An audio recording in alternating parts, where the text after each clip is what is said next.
मैं बिहार की 243 सीटों पर चुनाव लड़ूंगा। मेरा विशेष शुभकामना है कि 243 पे भी लड़ ले। इससे पहले 135 पे लड़े थे, ये हिम्मत नहीं है कि 243 पे लड़ ले। चिराग पासवान बिहार से विधानसभा का चुनाव लड़ेगा तो हाँ, मैं बिहार से चुनाव लड़ूंगा। घुमा क्यों रहे बिहार की जनता को? सीधा बोलिए ना कि हम चुनाव लड़ेंगे और इस जगह से लड़ेंगे। चिराग पासवान शेर का बेटा है, रामविलास पासवान का बेटा है। आप अपने आप को कहते हैं कि शेर के बच्चे हैं, तो शेर के बच्चे ऐसा नहीं होते हैं कि आधे सीट पर लड़ते। जब तक मोदी जी 29 तक देश में सरकार में रहेंगे, तब तक चिराग पासवान जी उनके पीछे पीछे चलेंगे। चिराग पासवान जी की भी पार्टी में, एलजेपी में, चिराग पासवान जी जो कहेंगे वही होगा। वो गोल गोल घुमा रहे, वो अपने पार्टी के सब टिकट वो खुद निर्णय लेते हैं किनको लड़ाना है। नमस्कार, इंडिया टॉप देख रहे हैं। मैं हूं आपके साथ बिरजू सिंह। चिराग पासवान ने कल आरा में विधानसभा चुनाव लड़ने को लेकर ऐलान कर दिया। चिराग ने यह भी कहा कि वो 243 सीटों पर तैयारी कर रहे हैं, जिसके बाद बिहार की राजनीति में चर्चा होने लगी कि चिराग क्या विधानसभा चुनाव लड़कर सीएम बनना चाहते हैं? क्या चिराग पासवान एक बार फिर से एनडीए से बगावत करेंगे? और इन तमाम चर्चाओं के बीच वीआईपी सुप्रीमो मुकेश सहनी का बयान आ गया है। मुकेश सहनी ने सीधे तौर पर चिराग पासवान को चैलेंज कर दिया है। मुकेश सहनी ने साफ तौर पे कहा कि चिराग पासवान अकेले चुनाव नहीं लड़ेंगे, चिराग पासवान एनडीए से बगावत नहीं करेंगे, क्योंकि चिराग पासवान नरेंद्र मोदी से डरते हैं। मुकेश सहनी वीआईपी पार्टी के सुप्रीमो क्या कुछ कह रहे हैं, पहले उनके बयानों को आप सुनिए। चिराग ने कहा है कि वो 2025 का चुनाव लड़ेंगे विधानसभा बिहार से और सभी सीटों पर तैयारी है उनकी, तो कैसे देख रहे हैं? लड़ना चाहिए।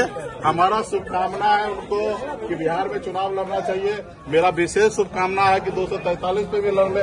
इससे पहले 135 पे लड़े थे, ये हिम्मत नहीं है कि 243 पे लड़ लेंगे। जबकि लड़ाई में, जंग में सब जायज है। जब आपने उस समय में इंडिया महागठबंधन एनडीए को हराने के लिए मैदान में उतरा, तो बताइए एक आदमी से आप क्यों लड़े नीतीश कुमार जी से?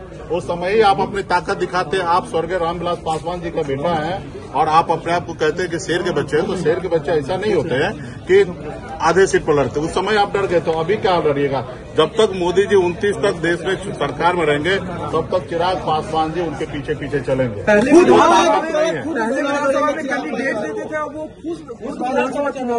तो लड़े ना, मना किसने किया? सीएम बनना चाह रहे हैं? देखिए वो गोल गोल घुमा रहे, वो अपने पार्टी के सब टिकट वो खुद निर्णय लेते हैं किनको लड़ाना, किनको देना, किसको नहीं देना। अब वो बोल रहे कि पार्टी समीक्षा करेंगे, पार्टी कहेंगे, तो पार्टी में है कौन? चिराग पासवान जी के अलावा है कौन? और कोई भी पार्टी, क्षेत्रीय पार्टी जितने भी है, सभी पार्टी में जो लीडर जो कह दिया वो कह दिया। नेशनल पार्टी में एक बार बात हो सकता है, नेशनल पार्टी में भी क्लियर है। मोदी जी अमित शाह जो कह देंगे वो होगा। कांग्रेस पार्टी में राहुल गांधी जो बोलेंगे वही होगा। वीआईपी पार्टी में मुकेश सहनी जो बोलेंगे वही होगा। आरजेडी में जो तेजस्वी जी कहेंगे वही होगा। तो भाई चिराग पासवान जी की भी पार्टी में, एलजेपी में, चिराग पासवान जी जो कहेंगे वही होगा। उसके अलावा 1% भी कुछ नहीं होगा। तो अपने नेता के ऊपर क्यों डाल रहे हैं? घुमा क्यों रहे बिहार की जनता को? सीधा बोलिए ना कि हम चुनाव लड़ेंगे और इस जगह से लड़ेंगे। और दिल्ली का कुर्सी छोड़कर आइए, लड़िए और 243 जगह लड़िएगा, तो हमारा विशेष तो आपने सुना मुकेश सहनी को, जिन्होंने साफ तौर पर चिराग पासवान को शुभकामना भी दी, चैलेंज भी किया। उन्होंने सीधे तौर पर कहा कि पिछली बार आप लड़े थे, नीतीश कुमार के खिलाफ लड़े थे, इस बार है हिम्मत तो लड़ लीजिए। आप 243 सीट पर लड़िए, मेरी शुभकामना है। लेकिन आप नहीं लड़ेंगे क्योंकि आप नरेंद्र मोदी से डरते हैं। नरेंद्र मोदी 2029 तक केंद्र में रहेंगे और तब तक चिराग बगावत नहीं करने वाले हैं, चिराग कहीं नहीं जाने वाले हैं। वो सिर्फ और सिर्फ पार्टी के नेताओं को बरगला रहे हैं, पार्टी के नेताओं को गोल गोल घुमा रहे हैं। टिकट की तमाम जो नेता लगे हुए हैं, तो किसको मनाए, किसको रूठने दे, तो इन तमाम चीजों को देखते हुए चिराग जो इस तरह का माहौल, इस तरह का जो है एक कह सकते हैं कि कहानी क्रिएट कर रहे हैं, एक माहौल बना रहे हैं कि वो अकेले भी चुनाव लड़ सकते हैं, वो एनडीए से बगावत कर सकते हैं। सिर्फ और सिर्फ प्रेशर पॉलिटिक्स है। चिराग पासवान को मुकेश सहनी ने खुले तौर पर चैलेंज किया और कहा कि लड़िए, हम भी देखना चाहते हैं कि क्या आप नरेंद्र मोदी से डरते हैं या फिर नहीं। मेरा हालात क्या मानते हैं आप भी अपनी राय को कमेंट बॉक्स में रखिए। इस पूरी रिपोर्ट इतना ही। बहुत बहुत धन्यवाद।